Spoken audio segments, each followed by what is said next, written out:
हमने good Friday celebrate किया और गुड फ्राइडे वाले दिन हमने सीखा कि खुदावंद यीशु मसीह क्रूस पर मारे गए।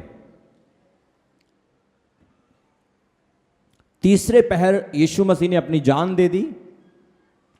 जैसा कि गुड फ्राइडे वाले दिन मैंने आपको यीशु मसीह के दुख के बारे में बताया था कि कितने दुख प्रभु ने सहे।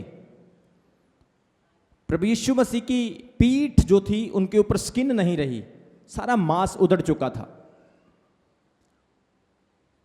हड्डियां दिखने लगी थी, इतना दुख सहा।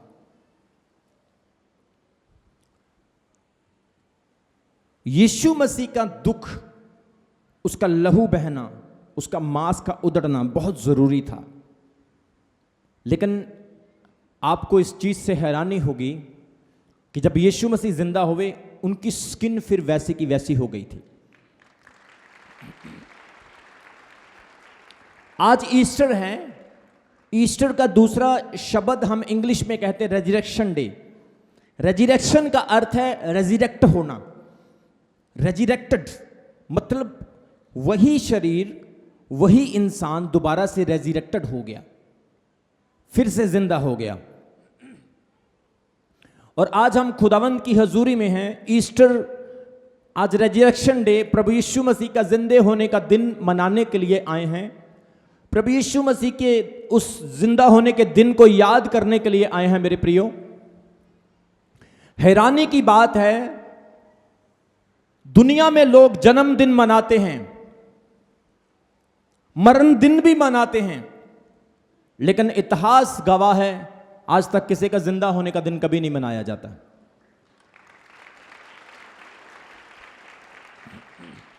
जन्मदिन मनाए जाते हैं, मरण दिन मनाए जाते हैं, जिंदा होने का दिन आज तक किसी का नहीं मनाया जाता। जिंदा होने का दिन सिर्फ यीशु मसीह का मनाया जाता है और किसी का नहीं। और जब आप इतिहास को स्टडी करोगे, बाइबल को स्टडी करोगे, आपको धीरे धीरे और बहुत सारी चीजों का पता चलेगा। आप और बहुत सारी चीजों को गहराई से जानोगे।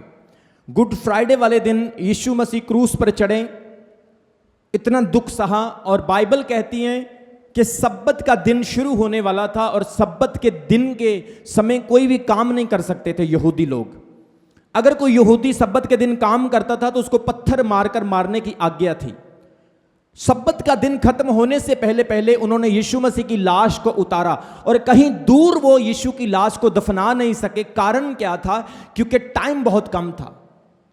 इसलिए उन्होंने क्या किया, जो नजदीक वाली एक कब्र थी, अर्तमैया का यूसुफ था, जो बहुत धनी, बहुत रिच व्यक्ति था, उसकी कब्र में यीशु को दफनाया गया। हिस्ट्री कहती है कि यीशु मसीह की अपनी भी कब्र नहीं थी, क्योंकि इस्राएल देश का नियम था कि हर व्यक्ति अपने मरने से पहले अपने जींदे जी अपनी कब्र का इंतजाम करके रखता था।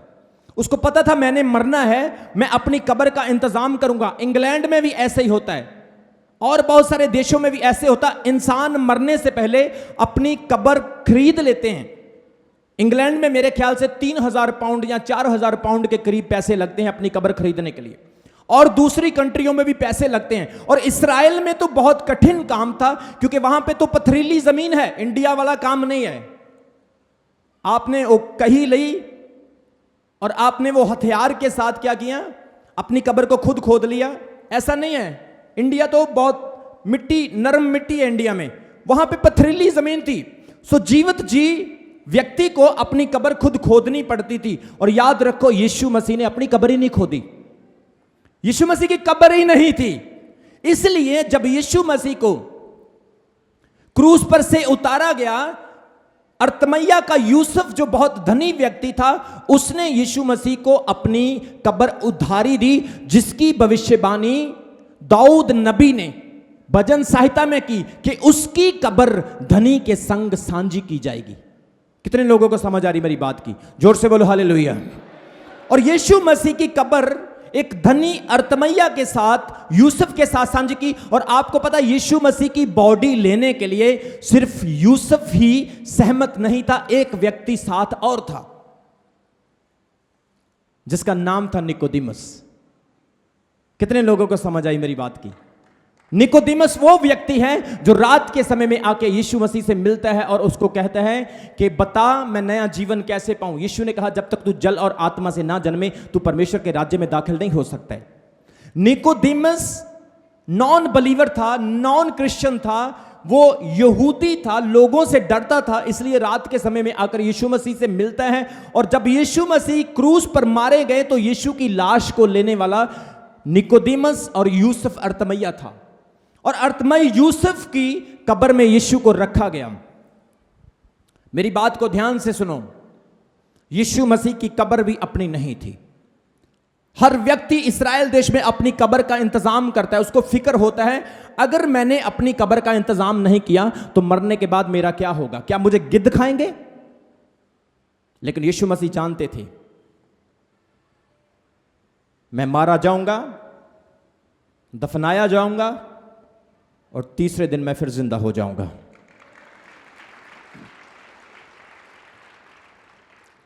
आज हम ईस्टर के दिन, यीशु मसीह के रेजरेक्शन के दिन उसकी हुजूरी में, उसकी प्रेजेंस में आए हैं मेरे प्रियो, यह सीखने के लिए कि आज के दिन क्या हुआ था। बाइबल कहती 3 दिन और 3 रात यीशु मसीह कब्र में रहे। 3 दिन और 3 रात ही क्यों रहे? क्योंकि यह भविष्यवाणी यीशु मसीह ने पहले से ही कह दी थी। यीशु ने क्या कहा था? लोगों ने कहा हमें कोई चिन्ह दिखा कि तू परमेश्वर का पुत्र है, हमें कोई चिन्ह दिखा कि तू मसीहा है, हमें कोई चिन्ह दिखा कि तू परमेश्वर की ओर से आया है। और यीशु मसीह ने कहा इन टेढ़ी जाति के लोगों को योना के सिवा और कोई चिन्ह नहीं दिया जाएगा। क्या चिन्ह था योना नबी का? कि योना नबी 3 दिन और 3 रात मछली के पेट में रहा था। इसका अर्थ क्या? कि यीशु मसीह भी 3 दिन और 3 रात कब्र में रहेगा और तीसरे दिन जिंदा हो जाएगा। उन लोगों को समझ नहीं आई कि यीशु मसीह के कहने का मतलब क्या है, यीशु मसीह क्या बोल रहे हैं। यहां तक कि यीशु मसीह के चेलों को भी पता नहीं था। मेरे प्रियो, यीशु मसीह का मरना कोई एक्सीडेंट नहीं है, यीशु मसीह का मरना अचानक नहीं है। यीशु मसीह के मरने की भविष्यवाणियां पहले हो चुकी थी। मूसा ने की, दाऊद ने की, यशाया ने की, दानियल ने की। उसने कहा 62 हफ्तों के बाद पवित्र पुरुष काटा जाएगा। इसका मतलब कि बलि पुरुष जो वो यीशु मसीह की भविष्यवाणी करता है। यीशु के मरने की पहले से भविष्यवाणियां की और वही यशाया नबी ने 53 में यीशु के जिंदा होने की भविष्यवाणी की। उसने कहा वो मरेगा, बहुतों के दुख को उठाएगा और तीसरे दिन फिर जीवित हो जाएगा।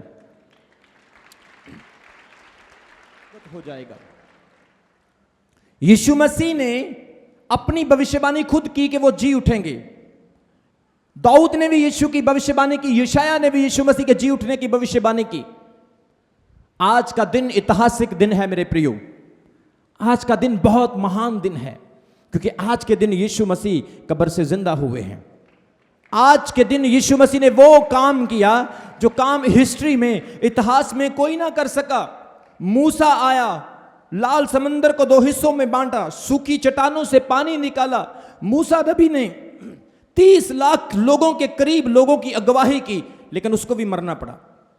एलिया ने स्वर्ग से आग बरसाई, स्वर्ग से बारिश को, पानी को बंद किया। एलिया नबी जिंदा उठाया, क्या बाइबल कहती है। लेकिन एलिया नबी दोबारा फिर अंत के दिनों में आएगा, उसको भी मरना पड़ेगा क्योंकि इब्रानियां 9:27 के मुताबिक मरना, मौत हर इंसान पर लागू हो चुकी है। लेकिन यीशु मसीह एक ऐसे परमेश्वर हैं जिन्होंने मौत के ऊपर जीत पाई। इसलिए यीशु ने कहा मैं आदि और अंत हूं, मैं अल्फा और ओमेगा हूं। देख मैं मर गया था, अब मैं युगों युगों तक जीवित हूं। मृत्यु और अधोलोक की कुंजियां मेरे पास है। मैं पुनरुत्थान और जीवन हूं, मैं ही जिंदा हूं, मैं हमेशा हमेशा तक जिंदा हूं। यीशु मसीह ने खुद कहा। जोर से बोलो हालेलुया। सो पवित्र शास्त्र बाइबल में हम बहुत सारी भविष्यवाणियों को यीशु मसीह के जीवित होने के बारे में देखते हैं। प्रभु यीशु मसीह का जीवित होना बहुत जरूरी था। अगर यीशु मसीह जिंदा ना होते तो वो परमेश्वर अपने आप को नहीं दिखा सकते थे। यीशु मसीह ने जिंदा होकर साबित किया कि वो परमेश्वर हैं, कि वो स्वर्गीय हैं, वो संसारिक नहीं है, वो दुनियावी नहीं है। यीशु मसीह ने जिंदा होकर साबित किया कि वो परमेश्वर हैं। शैतान नहीं चाहता था कि यीशु मसीह अपने मौत के काम को पूरा कर पाए। शैतान नहीं चाहता था कि यीशु मसीह जिंदा हो, लेकिन बाइबल कहती है शैतान हंस रहा था, खुश हो रहा था, एंजॉय कर रहा था, पूरी दुनिया के ऊपर अंधेरा छाया रहा था। वो सोच रहा था कि यीशु मसीह मर तो गया लेकिन जिंदा नहीं हुआ। लेकिन बाइबल कहती है जब यीशु मसीह संडे मॉर्निंग को सूरज की किरण निकलने से पहले अपनी कब्र को खाली करके जिंदा हुआ, शैतान के घुटने नीचे लग गए, शैतान शर्मिंदा हो गया। और वो भविष्यवाणी जो परमेश्वर ने खुद उत्पत्ति की किताब उसके 3 अध्याय उसके 15 वचन में कही थी, हे सांप तेरे वंश और स्त्री के वंश में मैं बैर उत्पन्न करूंगा और एक ऐसा पैदा होगा जो तेरे सर को कुचलेगा। यीशु मसीह ने जिंदा होकर शैतान के सर को कुचल दिया। बोलो हालेलुया, जोर से बोलो हालेलुया। आज आप जिंदा परमेश्वर की आराधना करने वाले हो, बोलो आमीन। आप किसी मरे हुए की कब्र पर जाने वाले नहीं, आज आप जिंदा खुदावंद को मानने वाले लोग हो, क्योंकि आपका परमेश्वर कब्र को खाली करके ऐसे खड़ा होकर बोल रहा है मैं आद और अंत हूं, मैं ही यीशु मसीह हूं जो जिंदा होकर कब्र को खाली करके आया हूं। बोलो हालेलुया। इसलिए आपको आज के दिन खुश होना है, सेलिब्रेशन करना है, क्योंकि आपका परमेश्वर कब्र से बाहर आ गया। उसने मौत के डंक को तोड़ा, पाप के डंक को तोड़ा। जो पाप आदम और हवा ने किया था, उस पाप के डंक को यीशु मसीह ने मसल दिया, जिस डंक को कोई तोड़ ना सका। कितने लोगों को समझ आ रही मेरी बात की? पाप का डंक कोई नहीं तोड़ सका। बड़े बड़े नबी आए, पैगंबर आए, मूसा जैसे बड़े बड़े लोग आए, लेकिन सब पाप के गिरफ्त में आ गए। सिर्फ यीशु मसीह ने पाप के डंक को तोड़ा, और पाप से मृत्यु है, और मृत्यु के डंक को आज यीशु मसीह ने जिंदा होकर तोड़ दिया। और बाइबल कहती है जब यीशु मसीह जिंदा हुए तो वो काम हुआ, वो भविष्यवाणियां पूरी हुई जो भविष्यवाणियां यीशु मसीह के पैदा होने से हजारों साल पहले हो चुकी थी। परमेश्वर का धन्यवाद हो, परमेश्वर की तारीफ हो कि हम जिंदा परमेश्वर की आराधना करने वाले लोग हैं। खुदावंद का शुक्र करते हैं कि हम कब्र पर माथा नहीं टेकते जिस कब्र में हड्डियां हैं। हम कब्र पर जाते हैं सिर्फ ये देखने के लिए कि ये कब्र आज भी खाली है और गवाही देती है कि यीशु मसीह जिंदा हो चुके हैं। जोर से बोलो हालेलुया। एक वचन मेरे साथ पढ़ो, पहला कुरिन्थियों उसका 15 अध्याय उसके 54 और 55 वचन में, 54 और 55 में, 1 कुरिन्थियन चैप्टर 15 वर्स 54 एंड 55, वहां पर एक बहुत जबरदस्त वचन लिखा है, आपने ध्यान से सुनना है। यहां पर लिखा है और जब नाशवान अविनाश को पहन लेगा, जब थोड़ा जो है बहुत को पहन लेगा, जब समाप्त होने वाला ना समाप्त होने वाले को पहन लेगा, जो मरणहार है वो अमरता को जब पहन लेगा, और तब यह वचन लिखा जाएगा, पूरा हो जाएगा कि जय ने मृत्यु को निगल लिया। हे मृत्यु तेरी जय कहां रही, हे मृत्यु तेरा डंग कहां गया। जोर से बोलो हालेलुया। जय ने मृत्यु को निगल लिया, यीशु मसीह जय है। आजकल बोलते हैं ना, जब कोई पॉलिटिशियन आता है तो उसकी जय जयकार होती है, कोई प्रधानमंत्री आता है तो उसकी जय जयकार होती है, लेकिन वो जय जयकार सिर्फ 5 साल के लिए है। लेकिन जो यीशु मसीह की जय जयकार है वो सदा सदा की जय जयकार है। स्वर्गदूत उसकी जय जयकार करते हैं, लोग, पत्थर, पक्षी, जीव जंतु, उसकी क्रिएशन उसकी जय जयकार करती है, क्योंकि यीशु मसीह कब्र को खाली करके जिंदा जो हो गए हैं। जोर से बोलो हालेलुया। और यहां पर कहता है हे मृत्यु तेरा डंग कहां है। एक डंग की बात हो रही है यहां पर। यह डंग ऐसा डंग है जिसने सबको डस लिया। बाइबल कहती दाऊद को परमेश्वर ने इतनी सामर्थ दी, एक ऐसा व्यभिचार का डंग उसकी जिंदगी में आया कि वो सारी बरकत को खो गया।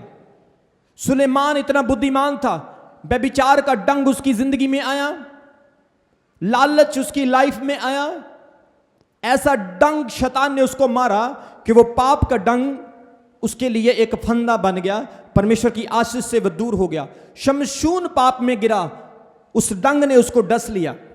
मूसा नबी इतना बड़ा नबी था जो इस्राएलियों को मिस्र से निकाल कर लेकर आया था, रास्ते में वो भी पाप के डंग के बीच में फंस गया। उसने भी परमेश्वर की अनआज्ञाकारी की, उसको भी पाप ने डंग लिया। नूह नबी को जिसे परमेश्वर ने बचाया था, उसने शराब पी। एक ऐसा व्यक्ति जिसने जहाज बनाया था और उस जहाज में वो 8 परिवार के लोग बच गए थे, उसने भी शराब पी, उसे भी पाप के डंग ने काबू में कर लिया। बहुत सारे ऐसे नबी हुए, यीशु मसीह के चेले, पतरस जैसे चेलों को पाप ने डंगा। यहूदा इस्करयोती जिसने यीशु मसीह को पकड़वाया, उसको पाप ने डंग लिया। बहुत सारे परमेश्वर के दास और दासियां, नबी, भविष्यवक्ता जो मुर्दों को जिंदा करते थे, उनको भी पाप ने डंग लिया। लेकिन आज मखौल किया जा रहा है, मजाक किया जा रहा है, मौत को मखौल किया जा रहा है, पाप को मजाक किया जा रहा है, उसको चैलेंज किया जा रहा है, उसको चुनौती दी जा रही है। हे पाप, हे मौत, आज तुझे जय ने निगल लिया है। तूने मूसा, एलिया, अलीशा, अयूब, पतरस, बड़े बड़े नबियों को हरा दिया, लेकिन आज मौत तुझे जय ने निगल लिया। आज तेरे डंग को मेरे मसीह ने तोड़ा है। आज मौत तुझे यीशु ने पांव के नीचे कुचल दिया है। इतिहास में, हिस्ट्री में जो नहीं हो सका, आज मेरे परमेश्वर ने करके दिखाया है। आज यीशु मसीह ने पाप को और मौत को चैलेंज किया कि छू कर दिखाओ मुझे, छू कर दिखाओ मुझे, मैंने तुम्हें हरा दिया है। आज मैं कब्र से बाहर हूं और मैं जिंदा हूं। संगलों को तोड़ चुका हूं, पत्थरों को हटा चुका हूं, कब्र को खाली कर चुका हूं, याजकों को शर्मिंदा कर दिया, पिलातूस को शर्मिंदा कर दिया, यहूदियों और मारने वाले सैनिकों को शर्मिंदा कर दिया। देख मेरी कब्र खाली, आज मैं कब्र से जिंदा हो चुका हूं। जोर से बोलो हालेलुया। मेरे प्रियो, यहां पर लिखा है कि जय ने मृत्यु को निगल लिया, उस डंग को तोड़ दिया। यह डंग क्या था? गिनती की किताब में पढ़ेंगे हम, गिनती उसका 22 अध्याय, हालेलुया, 21 अध्याय से पढ़ेंगे, 4:9 में पढ़ेंगे। वहां पर लिखा, फिर उन्होंने होर पहाड़ से कूच करके लाल समुंदर का मार्ग लिया। यह तब की बात हो रही है जब मूसा नबी इस्राएलियों को मिस्र से निकाल कर लेकर आया था और वो रास्ते में जा रहे हैं। बहुत बड़ा एक समूह, ग्रुप, बहुत बड़ा एक लोगों का जत्था कूच कर रहा है। और रास्ते में क्या हुआ? फिर उन्होंने होर पहाड़ से कूच करके लाल समंदर का रास्ता लिया कि एदोम देश से बाहर बाहर घूमकर जाएं, और लोगों का मन मार्ग के कारण बहुत दुखी, व्याकुल हो गया। सो वे परमेश्वर के विरुद्ध बात करने लगे और मूसा से कहने लगे, तुम लोग हमको मिस्र में से निकाल कर जंगल में मारने के लिए क्यों लाए हो? यहां ना तो रोटी है ना पानी है, हमारे प्राण निकम्मी रोटी के लिए दुखी हो चुके हैं। सो यहोवा ने उन लोगों में तेज विष वाले सांप भेज दिए जो उनको मारने लगे, डसने लगे, और बहुत सारे इस्राएली मर गए। आगे दिखाओ। तब लोग मूसा से आकर कहने लगे, हमने पाप किया है कि हमने यहोवा परमेश्वर के विरुद्ध बातें की है। यहोवा से प्रार्थना कर कि सांपों को दूर करें। तब मूसा ने उनके लिए प्रार्थना की। यहोवा ने मूसा से कहा, एक तेज विष वाले सांप की प्रतिमा बना। प्रतिमा का मतलब उसकी एक आकार की एक फोटो बना, एक पीतल का कांसे का सांप बना, उसे बनाकर खंबे पर लटका दे। तब जो सांप को देखेंगे, सांप के डसे हुए सांप पर ध्यान देंगे, वे जीवित बच जाएंगे। सो मूसा ने पीतल का एक सांप बनाकर खंबे पर लटकाया। तब सांप के डसे हुओं में से जिसने उस पीतल के सांप को देखा, वह जीवित बच गया।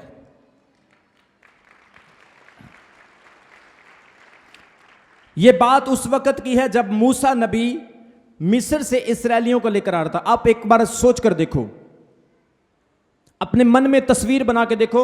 मूसा आगे आगे जा रहा है, हाथ में लाठी है, मूसा बुजुर्ग हो चुका है, मूसा आगे आगे जा रहा है ऐसे, और उसके पीछे 30 लाख के करीब लोग हैं। बहुत बहुत बहुत मिलियंस ऑफ पीपल। मूसा जा रहे हैं और लोग उसके पीछे हैं। अब परमेश्वर तो उनके लिए भलाई कर रहा था। परमेश्वर की तो योजना उनको बरकत, आशीष देने की थी, क्योंकि खुदावंद उनको गुलामी से निकालकर उनको अच्छे देश में लेकर जा रहा था। लेकिन कुछ लोग मूसा के विरुद्ध खड़े हो गए और क्या कहने लगे, तू हमें गुलामी से निकाल कर लेकर आया और यहां पर भूखे मर रहे हैं। मेरे प्रियो, मूसा उनके साथ अच्छा कर रहा था, लेकिन ये लोग उसकी अच्छाइयों को नहीं बल्कि अपने पेट की कुछ समय की भूख को मिटाने के लिए प्रभु के दास के विरुद्ध में खड़े हो गए। आज भी कभी कभी ऐसा ही होता है, जब लोगों को चर्च में डांटा जाता है तो वो नाराज हो जाते हैं। वो ये नहीं सोचते कि अपोस्टल जी ने कितने फास्टिंग मेरे लिए किए हैं। वो ये नहीं सोचते कि परमेश्वर के दास ने आज ईस्टर का प्रोग्राम रखा है, कितना खर्चा किया प्रभु के दास ने हमारे लिए। परमेश्वर के दास ना रात को सोते हैं ना दिन को सोते हैं, फास्टिंग कर करके हमारे लिए प्रार्थना कर रहे हैं। उनका तो 5-7 किलो वेट कम हो गया, लेकिन फिर भी वो उनकी कमियों को ढूंढते और उनके खिलाफ बोलते हैं। मूसा के साथ भी बिल्कुल ऐसा ही हुआ। लोग क्या कहने लगे, मूसा तू हमें निकाल कर ले आया और यहां पर भूखा मर रहा है। मूसा के विरुद्ध में वो लोग बलवा करने लगे। बाइबल कहती है परमेश्वर मूसा से बहुत प्यार करता था, क्योंकि मूसा हलीम था। मूसा गाली के बदले गाली नहीं देता था, थप्पड़ के बदले थप्पड़ नहीं देता था। मूसा उनके विरुद्ध में खड़ा नहीं होता था। बाइबल कहती है दुनिया का सबसे नम्र व्यक्ति अगर था तो वो मोसेस था, वो मूसा था। जोर से बोलो हालेलुया। लेकिन ये लोग मूसा के विरुद्ध में बोलने लगे। आज मैं आपको भी चर्च बताना चाहता हूं, कभी परमेश्वर के दास के विरुद्ध में नहीं बोलना जो आपके लिए प्रार्थना कर रहे हैं। अगर वो आपको थप्पड़ भी लगाता है तो कभी उसके थप्पड़ को थप्पड़ ना समझो। अगर वो आपको डांटता भी है तो उसकी डांट को डांट ना समझो, उसकी डांट को चेतावनी समझो, शिक्षा समझो। उसकी थप्पड़ को अपने लिए एक शिक्षा, एक ताड़ना समझो। आप लोग कभी अपने जीवन में डगमगा नहीं पाओगे, बल्कि स्ट्रांग रहोगे और सीधे मार्गों पर चलोगे। जोर से बोलो हालेलुया। मूसा से बलवा करने लगे। इतना बड़ा नबी, खुदा का दास, जिसकी लाठी से परमेश्वर चमत्कार करता है, उसके विरुद्ध खड़े हो गए। कमाल हो गई। ऐसे लोगों को अगर दूध और शहद जहां पर नदियां बहती हैं उस देश में लेकर चले जाते तो ये तो वहां पर भी जाके प्रॉब्लम क्रिएट करते। मुझे ऐसा लगता है कि ये लोग सिर्फ आज ही प्रॉब्लम नहीं कर रहे थे, जब से ये चले थे तब से ही कर रहे थे। कुछ लोग कभी सेटिस्फाइड नहीं होते, नेवर सेटिस्फाइड। मेरे ऊपर ले हैंड प्रेयर नहीं हुई, मैं चर्च नहीं जाऊंगा। आज मुझे खाना नहीं मिला चर्च में, मैं अब चर्च नहीं जाऊंगा। अपोस्टल जी ने मुझे स्टेज के ऊपर डांट दिया, मैं अब क्वायर में नहीं जाऊंगा। मैंने यूनिफॉर्म नहीं पहनी, मैंने टाई नहीं लगाई, अब मैं चर्च नहीं जाऊंगा। मेरे को क्यों बोला? तू कौन होता मेरे को बोलने वाला? मैं ज्यादा बड़ा हूं, मैं स्ट्रांग हूं, मुझे 15 साल हो गए, मुझे 20 साल हो गए प्रभु में चलते हुए। इसका मतलब क्या है? हम साल गिन रहे हैं लेकिन तब्दीली नहीं देख रहे हैं। परमेश्वर चाहता है आपके अंदर तब्दीली हो। आपकी तब्दीली आपके परिवार को बदलेगी, आपके जीवन को बदलेगी, आपकी लाइफ को चेंज करेगी। जोर से बोलो हालेलुया। ये लोग मूसा के खिलाफ बोलने लगे। अब एक प्रभु का दास जो किसी को कुछ नहीं कहता, लोग उसके खिलाफ बोलेंगे तो परमेश्वर फिर चुप रहेगा। सो ये लोग मूसा से प्यार नहीं करते और मूसा के विरुद्ध में बोलते हैं। मूसा तो नहीं बोला, लेकिन परमेश्वर को अच्छा नहीं लगा। परमेश्वर ने क्या किया? जहरीले सांप भेज दिए, विष वाले सांप इन लोगों के बीच में भेज दिए। और बाइबल कहती है लोगों को उन सांपों ने डसना शुरू किया और बहुत सारे लोग मरने लगे। अब जब मौत आई, अब जब प्रॉब्लम आई, तो अब इनके लाले पड़ गए। अब जिस मूसा को डांट रहे थे उसी के पास भाग कर जाते हैं और क्या कहते हैं मूसा को? प्रभु हमें बचा ले, हमने गलती की है। पता है ना, अब सजा मूसा नहीं दे रहा, खुदा दे रहा है, और खुदा को सिर्फ मूसा ही रोक सकता है। जोर से बोलो हालेलुया। भाग कर जाते हैं, मूसा से मिन्नत करते हैं। बाइबल कहती है मूसा ने परमेश्वर से प्रार्थना की, हे खुदावंद इन लोगों को माफ कर दे, हे प्रभु इन लोगों को क्षमा कर दे।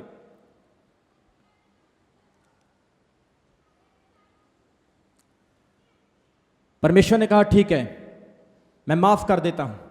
तुझे एक काम करना होगा, एक खंबा ले, एक डंडा ले, उसके ऊपर कांसे का एक सांप बना, उसकी प्रतिमा बना और उसे ऊंचे पर लटका दे, जो कोई इस सांप को देखेगा उससे सांप नहीं डसेगा। कितने लोगों को समझ आ रही मेरी बात की?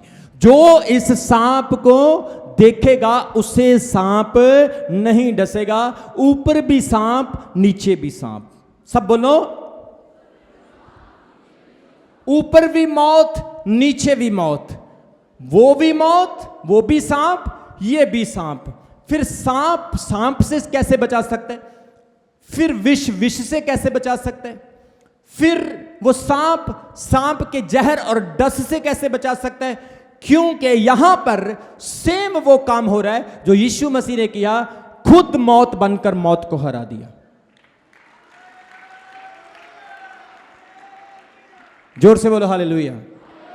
यीशु मसीह मौत बने, यीशु मसीह खुद क्रूस पर चढ़ गए, मौत बनकर प्रभु ने मौत को हरा दिया। बाइबल कहती है। आपको पता है जब किसी को सांप डसता है तो उसका इलाज कैसे किया जाता है?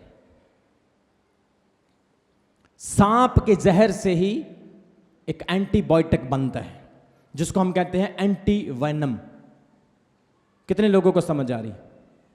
जब किसी को सांप डसता है तो उसके जहर से ही जहर को मारा जाता है। इसी तरह से यीशु मसीह जहर बना और उसने जहर को मारा। यीशु मसीह मौत बना और उसने मौत को मारा। यीशु मसीह कब्र में दफनाए गए और आज सुबह जिंदा हो गए। जोर से बोलो हालेलुया, आमीन।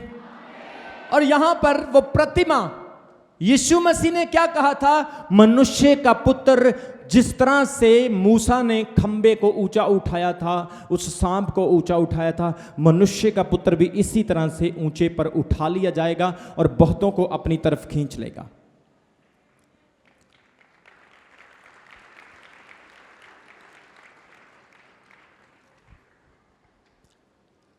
यीशु मसीह ने मौत के डंक को इस तरह से तोड़ा, मौत बनकर। Death defeated death, sin defeated sin, become sin and paid price and free us। पाप बनकर हमें पाप से मुक्त किया, हमारे पापों को अपने ऊपर उठाकर। जोर से बोलो हालेलुया, जोर से बोलो हालेलुया। यीशु मसीह कब्र से जिंदा हुए। मैं बताना चाहता हूं उस वक्त क्या हुआ जब यीशु मसीह जिंदा हुए। कितने लोग जानना चाहते हैं क्या हुआ उस वक्त? आपने गुड फ्राइडे वाले दिन ये तो समझ लिया कि यीशु मसीह जब क्रूज पर थे तब क्या हुआ। अब मैं आपको बताने जा रहा हूं जब यीशु मसीह कब्र से जिंदा हुए तब क्या हुआ। आइए हम पढ़ेंगे मत्ती की अंजील, उसका 27 अध्याय, उसके 62 वचन से। आज आपको वचन सीखने के लिए मिल रहा है। यीशु मसीह जिंदा हो गए, कैसे हुए जिंदा? वो स्क्रीन के ऊपर आप देख सकते हो क्या लिखा यहां पर। दूसरे दिन जो तैयारी के दिन के बाद का दिन था, महायाजकों और फरीसियों ने पिलातूस के पास इकट्ठे होकर कहा, हे महाराज, हमें स्मरण है, हमें याद है कि उस बरमाने वाले ने अपने जीते जी क्या कहा था कि मैं 3 दिन के बाद जी उठूंगा। कितने लोगों ने इस वचन को सुना? फरीसी याजक यीशु को मारने वाले दोबारा फिर पिलातूस हाकम के पास चले गए हैं और पिलातूस से एक विनती करते हैं। वो क्या कहते हैं कि हमें याद है कि उस भरमाने वाले ने, यीशु मसीह को भरमाने वाला बोल रहे हैं, उस भरमाने वाले ने अपने जीते जी ये बात कही थी। देखो, यीशु मसीह मर गए लेकिन यीशु मसीह की बातें मरी नहीं, वो अभी भी जिंदा है।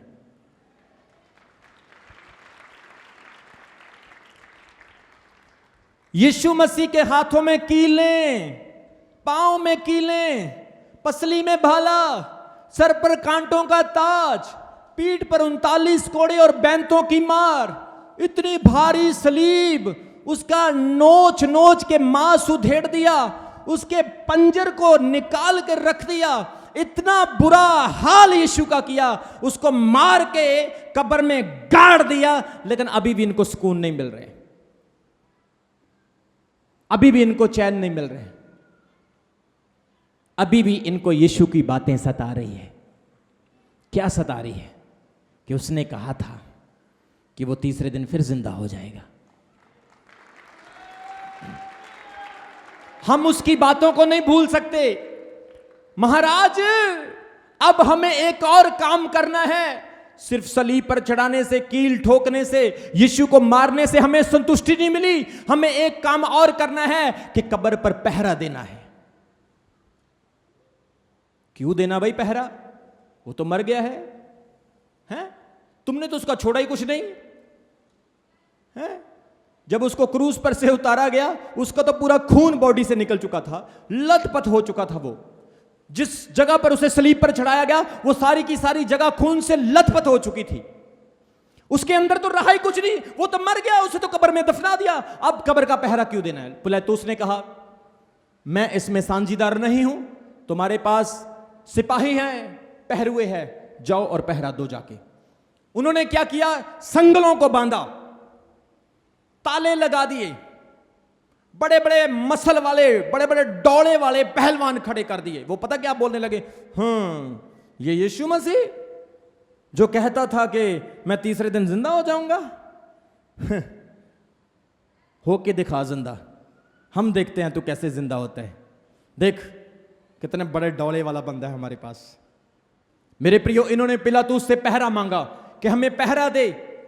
बाइबल कहती है, जब इन्होंने रिक्वेस्ट किया, हम पढ़ेंगे 28 अध्याय उसके 1 वचन से लेकर उसके 10 वचन तक।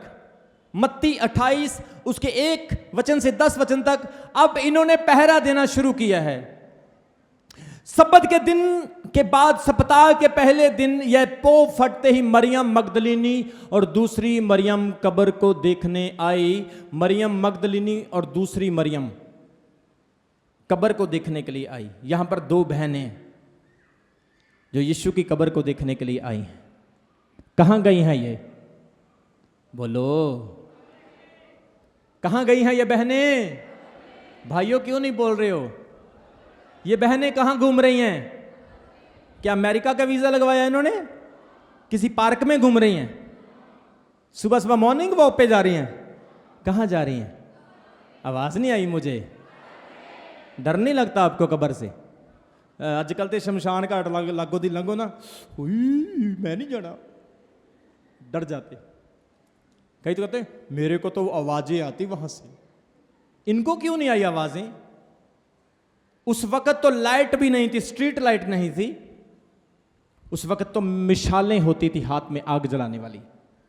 और ये सुबह सुबह मरियम मगदलिनी और दूसरी मरियम यीशु को ढूंढने के लिए गई हैं कब्र के ऊपर। आज मेरे प्रियो, आप लोग यीशु मसीह के लिए क्या कर सकते हैं? आप उसको कितना प्यार करते हैं? चर्च आने के लिए लोगों के पास टाइम नहीं। 6 दिन आपके पास है और 7वें दिन भी लोगों के पास बहाने हैं। अगर प्यार करना है यीशु से तो इनके जैसे प्यार करो।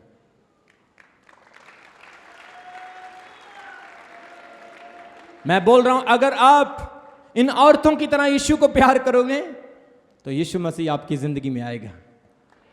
वो आपको दिखाई देगा, आपको दर्शन देगा, आपको छुएगा और आपको ब्लेस करेगा। जोर से बोलो हालेलुया। दिखाओ स्क्रीन के ऊपर क्या लिखा है। कब्र को देखने के लिए आए और देखो एक बड़ा बिडोल हुआ, एक बड़ा भूकंप वहां पर आ गया, क्योंकि प्रभु का एक दूत उतरा और पास आकर उसने पत्थर को हटा दिया, लुढ़का दिया और उस पर बैठ गया। उसका रूप बिजली का सा था और उसका वस्त्र सफेद पाले की तरह उज्जवल था। उसके भय से पहरुए कांप उठे और मृतकों के समान हो गए। वाह! कहां गए बड़े बड़े डोले वाले? कहां गए संगल? कहां गए ताले? बाइबल कहती है ये औरतें जैसे ही कब्र पर जाती हैं, भूकंप आ जाता है वहां पर। क्यों भूकंप आता है? बोलो। क्योंकि एक स्वर्गदूत आता है। कितने स्वर्गदूत आए? आवाज नहीं आई मुझे चर्च की। कितने स्वर्गदूत आए? एक ही उतरा भाई और भूचाल आ गया।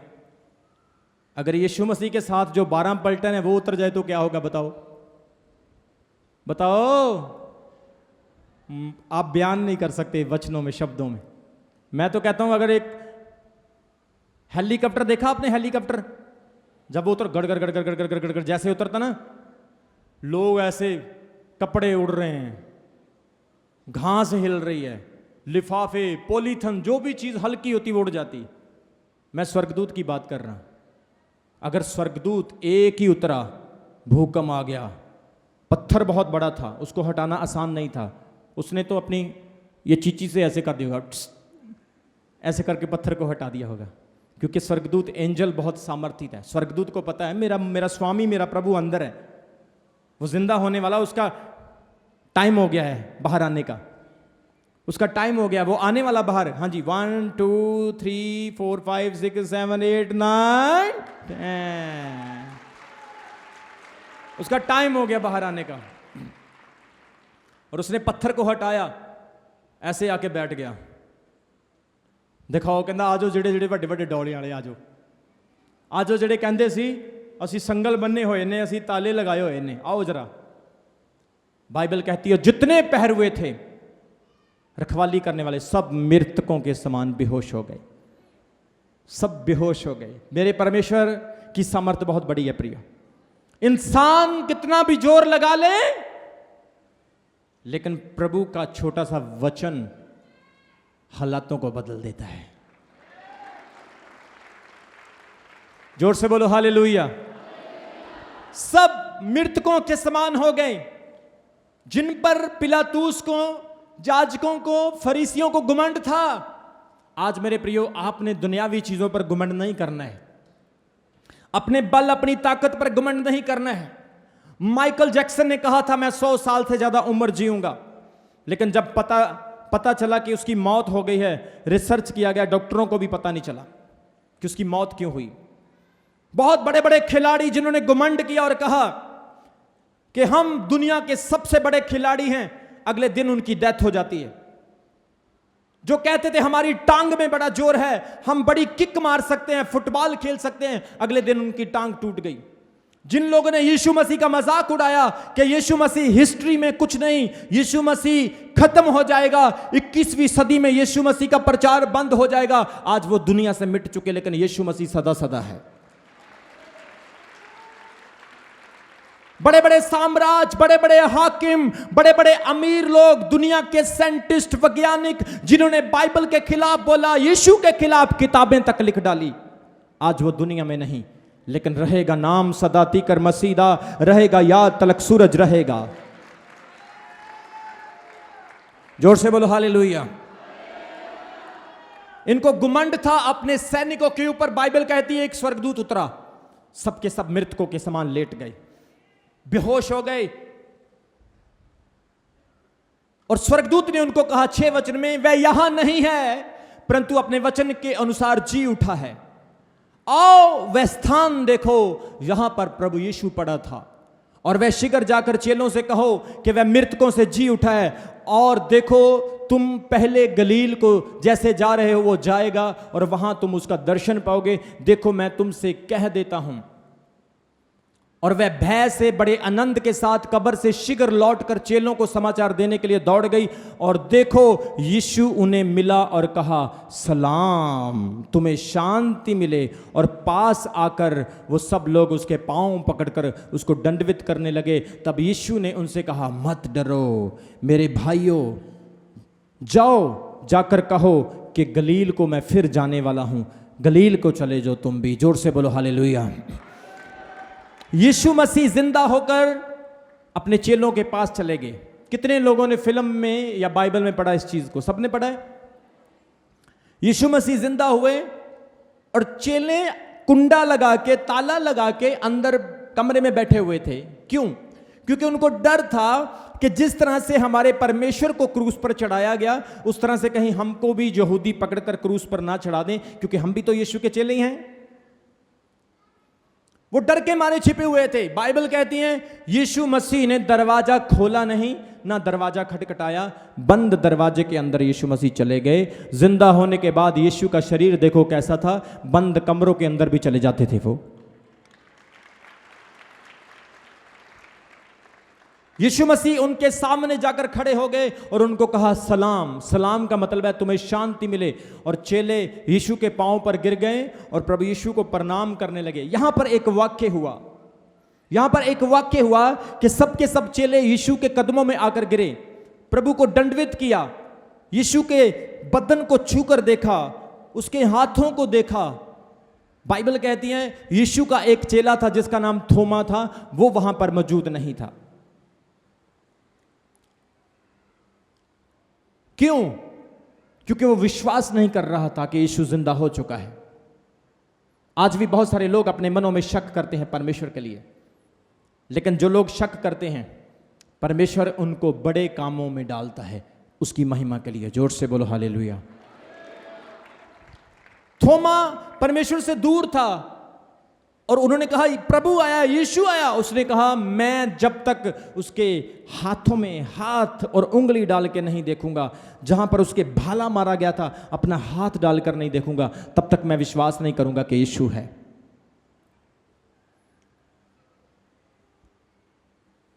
उसने प्रभु यीशु की जहां पर कील लगे थे, कितनी हैरानी की बात है ना, कितनी हैरानी की बात है। मैं बाइबल पढ़ रहा था, मैं सोच रहा था कि देखो यीशु जिंदा हो गए लेकिन हाथों में अभी भी उसके वो छेद हैं।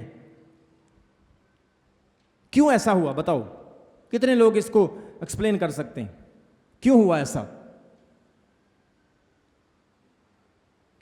प्रूफ, सबूत कि मैं वही यीशु हूं जो क्रूस पर चढ़ाया गया था। जोर से बोलो हालेलुया। दूसरी चीज आपको पता, जब बहनें कानों में बालियां पहनती है या नाक में क्या कहते हैं उसको, कोका, वो पहनती हैं, तो आप देखते हैं कि उनके भी कान में छेद रहता रहता है पूरी जिंदगी, वो छेद बंद नहीं होता है। आप समझ सकते हैं यीशु मसीह के हाथ में छेद प्रूफ था लोगों के लिए और उसके चेलों के लिए कि देखो मैं कोई और यीशु नहीं हूं, मैं वही यीशु जिसके हाथों में कीलें ठोकी गई थी। देखो थोमा ने जब यीशु मसीह के हाथों में हाथ डालकर स्पष्टीकरण किया, तब यीशु ने उसको कहा थोमा तू मुझे देखकर विश्वास नहीं करता है, लेकिन आने वाले समय में ऐसे लोग होंगे जो मुझ पर बिना देखे विश्वास करेंगे। मेरे प्रियो, वो लोग तुम हो और मैं हूं। हमने यीशु को देखा नहीं, लेकिन हम उसके कामों को देखते हैं, हम उसके वचन को पढ़कर विश्वास करते हैं और वो हमारी जिंदगी में अद्भुत काम करता है। हम उसको फॉलो करते हैं, हम उसके वचन पर विश्वास करते हैं, हम उसकी बातों पर विश्वास करते हैं, क्योंकि यीशु ने कहा जो मेरे वचन को पूरा करता है वो मेरे पिता के वचन को पूरा करता है। जोर से बोलो हालेलुया। आज यीशु मसीह जिंदा हो गए हैं, चर्च बोलो हालेलुया। सबूत हैं यीशु मसीह के जिंदा होने के। बाइबल कहती है मरियम मगदलीनी और दूसरी मरियम ने खुद अपनी आंखों से यीशु की कब्र को खाली देखा। यीशु मसीह में बहुत सारे लोगों को गलील में दर्शन दिया, अपने चेलों को दर्शन दिया। प्रभु के वचन में यह भी लिखा है कि चेलों ने यीशु मसीह को कहा कि तू भूत है। यीशु ने कहा भूत के मांस और हड्डियां नहीं होती। जिंदा होने के बाद यीशु के पास मांस भी था, हड्डियां भी थी, और बाइबल यूहन्ना की अंजील में लिखा यीशु मसीह ने मछली का एक टुकड़ा भी उनको खा के दिखाया, क्योंकि भूत मांस नहीं खा सकता, रोटी नहीं खा सकता। यीशु मसीह ने उनको रोटी मांस खा के दिखाया कि मैं जिंदा हो चुका हूं। बाइबल कहती है समय समय पर यीशु मसीह अपने चेलों को दर्शन देते रहे। पतरस को दर्शन दिया, पौलुस को दर्शन दिया, परमेश्वर ने स्वर्गदूतों के द्वारा दर्शन दिया। समय समय पर यीशु मसीह अपने जिंदा होने का स्पष्टीकरण देते रहे। 40 दिन जिंदा होने के बाद इस संसार में, इस पृथ्वी पर रहे, और 40 दिन के बाद यीशु मसीह जिंदा ही स्वर्ग को उठाए गए। और बाइबल कहती है 50वें दिन फिर पवित्र आत्मा के रूप में फिर हमारे बीच में आ गए। जोर से बोलो हालेलुया, जोर से बोलो हालेलुया। यीशु मसीह के जिंदा होने के सबूत भरे पड़े हैं मेरे प्रियो। यीशु मसीह की कब्र खाली है, यह सबसे बड़ा सबूत है। आज भी आप इस्राएल देश में चले जाओ, यीशु की कब्र के ऊपर लिखा है वो यहां नहीं है, वो जिंदा हो चुका है। He is not here, he is risen। वहां पर लिखा कि उसकी कब्र खाली। खाली कब्र ही यीशु के जिंदा होने का सबूत नहीं। यीशु जिंदा है, यही सबसे बड़ा सबूत उसके जिंदा होने का है। तारीफ करो परमेश्वर की जोर से। जोर से बोलो हालेलुया, जोर से बोलो हालेलुया। आपको खुश होना चाहिए। आप वो कब्रों पर नहीं जाते जिन कब्रों में हड्डियां हैं। आप वो कब्रों पर नहीं जाते जिन कब्रों में आज भी नबी पड़े हुए हैं, आज भी पैगंबर पड़े हुए हैं, आज भी भविष्यवक्ता पड़े हुए हैं। आप उन कब्रों पर नहीं जाते जो कब्रें इंसानों की है और जिन यादगारों के लिए मनाई जाती है। आप जाते हैं उस कब्र के पास यह देखने के लिए नहीं कि यीशु मसीह उस कब्र में मरा पड़ा है। आप उस कब्र पर जाते हो यह देखने के लिए कि यीशु मसीह की यह कब्र है और आज भी खाली है और वो जिंदा हो चुका है। जोर से बोलो हालेलुया। आपका परमेश्वर जिंदा है। जोर से बोलो हालेलुया। अभी अभी ब्रदर गीत गा रहे थे, चांद और सूरज की प्रस्तिश हम नहीं करते, दुनिया के बाबूदों के आगे हम नहीं झुकते, क्योंकि जिंदा खुदा है हमारा, क्योंकि जिंदा खुदा है हमारा। मेरे प्रियो, बाइबल में लिखा है मुर्दा जिंदों के मसले हल नहीं कर सकता, लेकिन जिंदा जिंदों के मसले हल करता है। यीशु मसीह को स्वर्गदूत ने कहा, ओ मरियम को, मगदलीनी को, चेलों को यीशु मसीह ने क्या कहा कि मैं हमेशा तक जिंदा हूं। जोर से बोलो हालेलुया। फरिश्ते ने मरियम मगदलीनी को क्या बोला?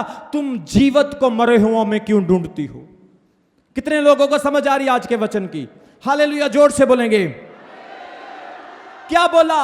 कि तुम जीवत को मरे हुओं में क्यों ढूंढती हो? आज भी बहुत सारे लोग जीवत परमेश्वर को मरे हुओं में ढूंढते हैं, जीवत परमेश्वर को बुद्धों में ढूंढते हैं। यीशु की फोटो लगा लेते हैं, कहते हैं ये यीशु मसीह है। गले में क्रॉस डाल लेते हैं, कहते हैं इसमें यीशु मसीह है। अरे यीशु मसीह फोटो में नहीं, यीशु मसीह बुतों में नहीं, यीशु मसीह तो कब्र में भी नहीं, यीशु मसीह तो स्वर्ग में और आपके दिल में रहता है। हालेलुया, जोर से बोलो हालेलुया। आज यीशु मसीह आपके दिल में है चर्च, आज यीशु मसीह आपके अंदर है, क्योंकि बाइबल कहती है तुम पवित्र आत्मा का मंदिर हो।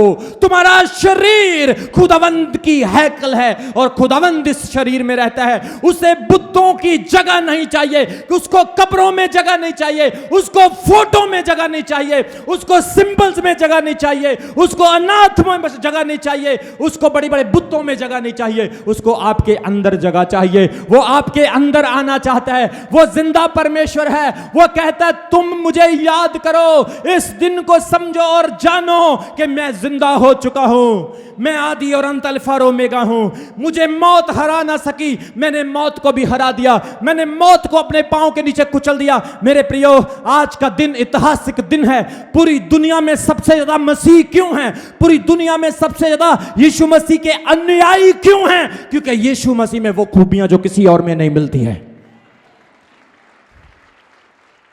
एक बहुत अच्छा गीत है, मेरा यीशु खूबियां वाला। इतनी खूबियां हैं यीशु मसीह में, आप गिनते गिनते थक जाओगे। आप यीशु मसीह में एक कमी नहीं ढूंढ के दिखा सकते हो। वो खूबियों से भरा हुआ खुदा है, इसलिए लोग उसके पास आते हैं। बड़े बड़े यहूदी कट्टरवादी उसको ग्रहण कर रहे हैं। एथियस्ट जो नास्तिक हैं वो उसको ग्रहण कर रहे हैं। दुनिया के कट्टरवादी लोग खुदावंद के पास आ रहे हैं। परमेश्वर टेररिस्टों को नया जीवन दे रहा है, बीमारों को चंगा कर रहा है, लंगड़ों को चला रहा है और अंधों को आंखें दे रहा है, एलर्जी को ठीक कर रहा है, रसोलियों को गायब कर रहा है, दुष्ट आत्माओं को निकाल रहा है, क्योंकि वो जिंदा परमेश्वर है। बिना चमटे के, बिना जूतों के हम दुष्ट आत्मा को निकाल सकते हैं, बिना धूप और अगरबत्ती के हम दुष्ट आत्मा को निकाल सकते हैं। उसके नाम में इतनी सामर्थ्य है क्योंकि वो जिंदा परमेश्वर है। आज परमेश्वर आपसे कह रहा है चर्च, ये आपका फैसला है कि आपने जिंदा परमेश्वर को मानना है कि मुर्दे परमेश्वर को मानना है। अगर आप जिंदा परमेश्वर को मानोगे तो आप जिंदा ही स्वर्ग में उठाए जाओगे। आप लोग का रैप्चर होगा। बोलो हालेलुया। परमेश्वर आपके जीवन को बदलना चाहता है। यीशु मसीह ने जो कुछ भी किया आपको बचाने के लिए किया। वो मारा गया, दफनाया गया, तीसरे दिन मुर्दों से जिंदा हुआ आपको बचाने के लिए, आपको नया जीवन देने के लिए, आपको नई जिंदगी, आपको नई लाइफ देने के लिए। जोर से बोलो हालेलुया। कितने लोग विश्वास करते हैं कि यीशु मसीह आज जिंदा है? सभी विश्वास करते हैं? अगर दुख आया तो उस जिंदा परमेश्वर से दूर नहीं होना प्रियो। अगर समस्या आई तो उस जिंदा परमेश्वर से दूर नहीं होना है। अगर कुछ टाइम के लिए बरकत नहीं मिली तो उस जिंदा परमेश्वर से दूर नहीं होना। अगर कुछ टाइम के लिए बीमारी ठीक नहीं हुई तो उस जिंदा परमेश्वर से दूर नहीं होना, क्योंकि आप लोग सच्चाई को जानकर सच्चाई से भाग नहीं सकते हो। जोर से बोलो हालेलुया। आपका परमेश्वर जिंदा है, उसकी कब्र आज भी खाली है। कितने लोग इस्राएल जाके आए हैं, इस्राएल घूम के आए हैं? कोई भी नहीं। इतना बड़ा चर्च है हजारों लोगों का और कोई भी इस्राएल नहीं गया। चलो मेरे लिए दुआ करो, आप इस चर्च के लिए प्रार्थना करो, अपने स्पिरिचुअल फादर के लिए प्रार्थना करो। मेरा वादा रहा आज ईस्टर के दिन परमेश्वर कुछ ऐसा चमत्कार करे, मैं आपको इस्राएल लेकर जाऊंगा। जोर से बोलो हालेलुया। आप जब यरूशलेम की गलियों में घूमोगे आपको बाइबल याद आ जाएगी। आप जब यरूशलेम में जाओगे आप देखोगे उस पहाड़ को जहां यीशु मसीह उठाया गया। आप देखोगे उस कब्र को जो आज भी खाली पड़ी है। आप देखोगे उस चर्च को जहां पर यीशु मसीह ने जन्म लिया। आप देखोगे उस स्थान को जहां पर यीशु को कोड़े पड़े। आप देखोगे उस पहाड़ को जहां पर यीशु क्रूस पर चढ़ा। आपको पता है जिस पहाड़ पर यीशु मसीह क्रूस पर चढ़ा था उस पहाड़ का नाम क्या था? बताओ, बोलो हालेलुया। क्या आप बाइबल नहीं पढ़ते हो? मुझे बाइबल पढ़ने वाला चर्च चाहिए। बोलो हालेलुया, जोर से बोलो हालेलुया। जिस पहाड़ पर यीशु मसीह क्रूस पर चढ़े थे उस पहाड़ का नाम था गुलगत्ता का पहाड़। क्या नाम था? जोर से बोलो। नंबर 1 उसे गुलगत्ता का पहाड़ कहा जाता है, नंबर 2 उसे खोपड़ी का पहाड़ कहा जाता है। आपको पता है क्यों यीशु मसीह गुलगत्ता पहाड़ पर ही क्रूस क्यों चढ़े? खोपड़ी के पहाड़ पर ही क्यों चढ़े? क्योंकि उसी पहाड़ पर, सेम जगह पर दाऊद ने गोलियत को मारा था। और आज यीशु मसीह ने दाऊद की तरह उस शैतानी गोलियत को मार दिया, उस मौत और पाप को मार दिया। और गुलगत्ता का पहाड़ मतलब खोपड़ी का पहाड़, यीशु मसीह ने आज उस सीन को फिर याद करवा दिया। यीशु ने उस इतिहास को फिर रिमाइंड करा दिया। जिस तरह से दाऊद ने गोलियत को मारा था, आज मेरे यीशु मसीह ने भी शैतान की पीठ लगा दी है। जोर से बोलो हालेलुया। आज पूरी दुनिया में ईस्टर मनाया जा रहा है, यीशु का रेजरेक्शन मनाया जा रहा है। मैं चाहता हूं यीशु आपकी नस नस में होना चाहिए, यीशु आपके रोम रोम में होना चाहिए, यीशु मसीह आपके बच्चों में होना चाहिए, आपके घर में होना चाहिए, आपकी शरीर और आत्मा में होना चाहिए। जब यीशु आपके पास है तो किसी चीज की कमी नहीं होगी, वो आपकी जरूरतों को पूरा करेगा। हालेलुया। बड़ा तो बरकत आपकी है। आज लोग सच्चाई से अनजान हैं, लोग मरे हुओं को ढूंढ रहे हैं, लेकिन स्वर्गदूत ने मरियम मगदलीनी को क्या बोला? अरे तुम जीवंत को मरो में क्यों ढूंढ रहे हो? आज परमेश्वर आपसे भी कहता है, कहां घूम रहे हो तुम? कहां घूम रहे हो तुम? अरे तुम्हें परमेश्वर को ढूंढने की जरूरत नहीं, परमेश्वर ने तो खुद तुम्हें ढूंढ लिया है। वो समय और था, वो समय मूसा और एलिया का समय था जब लोग खुदा को ढूंढते थे, लेकिन अब खुदा को ढूंढने की जरूरत नहीं, अब खुदा तुम्हें ढूंढ रहा है। उसने कहा मैं इस्राएल की खोई हुई भेड़ों को ढूंढने के लिए आया हूं। उसने कहा जब कोई एक भेड़ खो जाती है तो चरवाहा 99 को छोड़कर उस पहले एक को ढूंढता है। आप परमेश्वर की भेड़े हैं चर्च, बोलो हालेलुया। कहीं पाप में खो ना जाना, बोलो हालेलुया। शैतान आपको गुमराह ना कर ले, बोलो हालेलुया। आप जिंदा यीशु को ना छोड़ देना, बोलो हालेलुया। आप मुर्दों की बातों पर विश्वास नहीं करना, आप जिंदे के पीछे चलें, बोलो हालेलुया। पौलुस कहता है मैं जीऊं या मरूं, मेरा दर्शन सिर्फ यीशु है। आपका दर्शन यीशु होना चाहिए। बहुत जल्दी आप यीशु मसीह को फिर देखने वाले हो। मैं आपको बोल रहा हूं सरेआम बोल रहा हूं, छाती ठोक के बोल रहा हूं, बहुत जल्दी आप यीशु मसीह को देखोगे। वो फिर आकाश के बादलों पर अंत के दिनों में आने वाला है। चर्च जल्दी आने वाला। ताली बजाओ उसके लिए, जोर से उसकी तारीफ करो। हालेलुया! आपका परमेश्वर जिंदा है। आप कहीं भी देखेंगे आपको यीशु नजर आना चाहिए। इस बहन को देखो, इसमें यीशु नजर आना चाहिए। इस भाई को देखो, इसमें यीशु नजर आना चाहिए। इस गरीब को देखो, उसमें यीशु नजर आना चाहिए। उस अमीर को देखो, उसमें यीशु नजर आना चाहिए। इस पापी को देखो, इसमें यीशु नजर आना चाहिए। उस धर्मी को देखो, उसमें यीशु नजर आना चाहिए।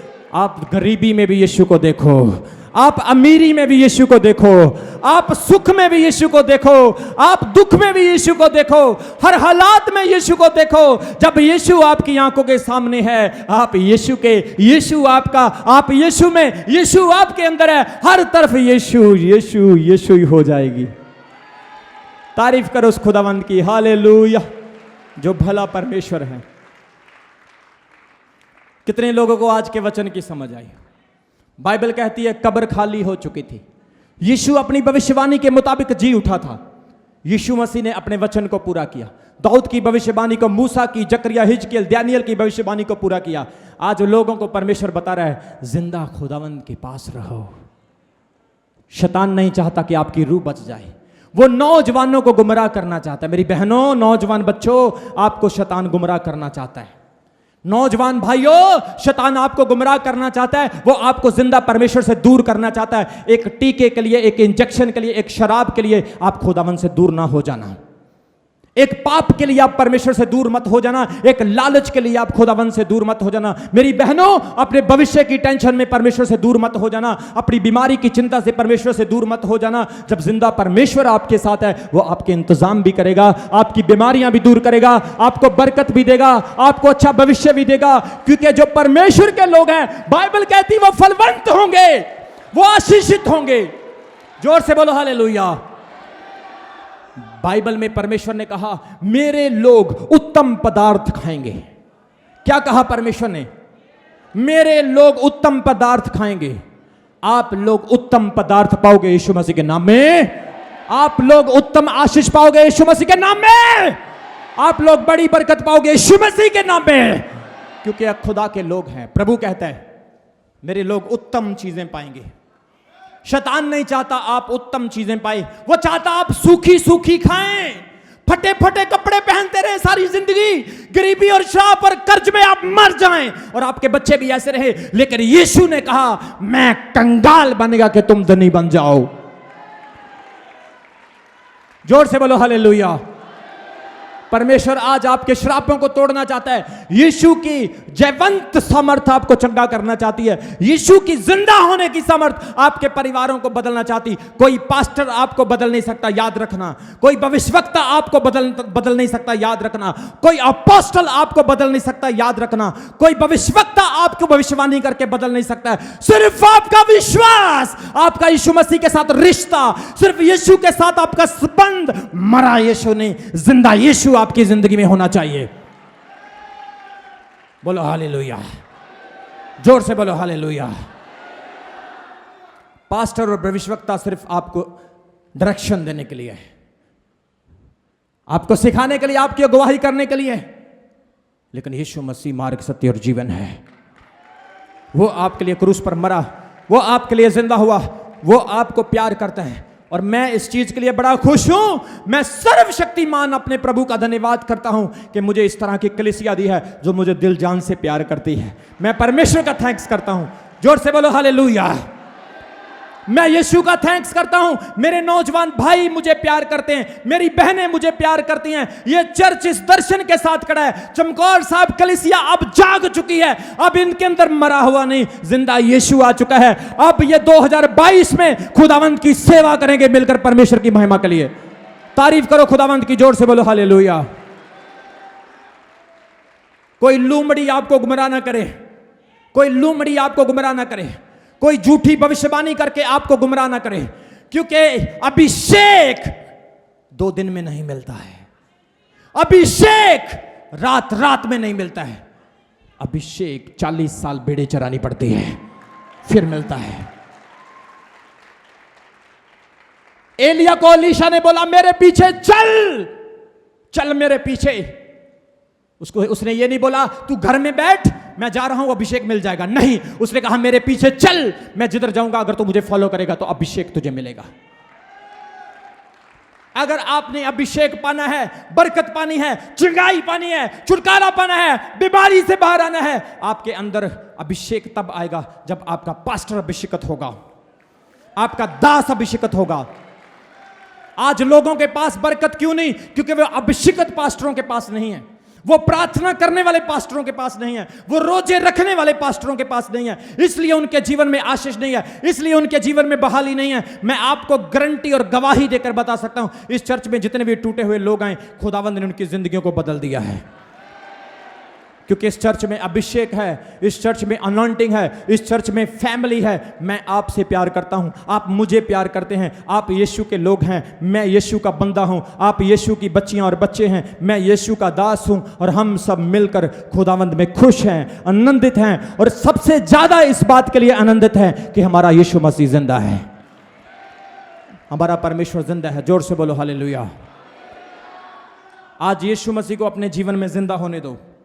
हटाओ उस कब्र के पत्थर को जिसने आपके विश्वास को रोका है, हटाओ उस शक के, उस पाप के पत्थर को जिसने आपको परमेश्वर से दूर किया। कहो स्वर्गदूत से, उतरे आ स्वर्ग से और हटा दे उस पत्थर को, क्योंकि मेरे अंदर आज यीशु जिंदा होने के लिए जा रहा है।